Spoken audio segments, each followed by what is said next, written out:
Bonjour les amis, écoutez, j'espère que vous allez bien. Aujourd'hui je voulais partager avec vous une question qui me trotte vraiment dans la tête depuis plusieurs années finalement.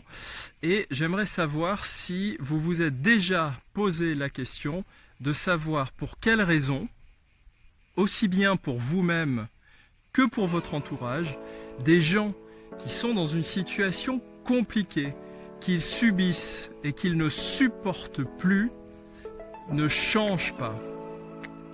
Pour quelles raisons ces gens qui sont dans une situation vraiment parfois dramatique, que ce soit professionnelle, que ce soit familiale, que ce soit amicale, qui sont dans des relations qui sont finalement toxiques avec des personnes ou un environnement, pour quelles raisons ces personnes préfèrent se bouffer la santé, préfèrent être stressées que de changer la situation?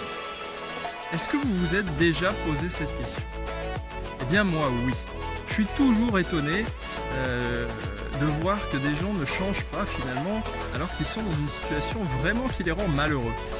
J'ai plein d'exemples autour de moi, par exemple de personnes qui comme moi ont la quarantaine et qui subissent leur travail et finalement qui ne prennent pas la décision d'en changer alors qu'ils ont des compétences, des qualités, ils ont même parfois des opportunités de changer et pourtant ils ne prennent pas la décision de changer.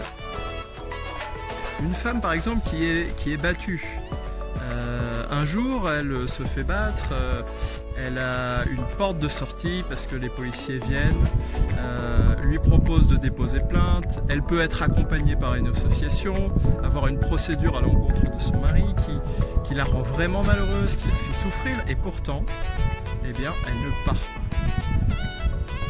Quelqu'un qui est dans une relation de couple vraiment toxique, qui ne lui convient plus, qui sait que sa relation elle est vouée à l'échec, et pourtant, eh bien, elle reste avec cette personne qui ne la rend pas heureuse.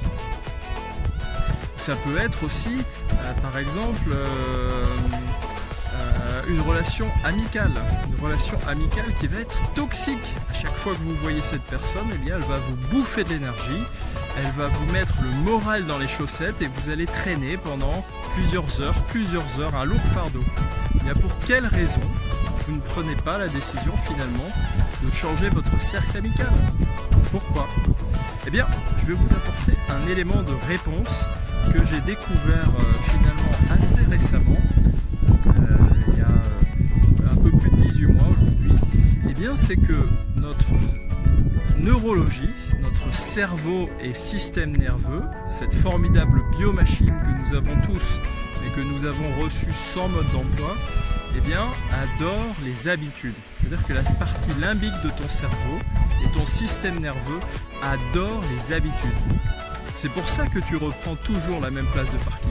C'est pour ça que tu vas toujours prendre la même place quand tu rentres par exemple dans une salle de formation. C'est pour ça que tu fréquentes toujours les mêmes personnes, que tu regardes toujours le même type de film, que tu lis le même type de bouquin. C'est parce que ton système nerveux, il adore le confort des habitudes. Et il adore tellement le confort de l'habitude qu'il va préférer un inconfort connu qu'un confort inconnu. Et oui, ton système nerveux, il préfère un inconfort connu qu'un confort inconnu. Si ça c'est pas dingue, et le fait d'en prendre conscience, eh bien ce que je t'invite à faire, c'est de remettre en question. Est-ce que finalement tu restes dans une situation qui vraiment ne te convient pas et te fait souffrir parce que tu es dans le confort de ce que tu connais, même si ça ne te convient pas, ou est-ce que une autre voie n'est pas possible pour toi, c'est-à-dire d'aller vers quelque chose de confortable, inconnu. Je te dis à très bientôt et pour une prochaine vidéo. Salut!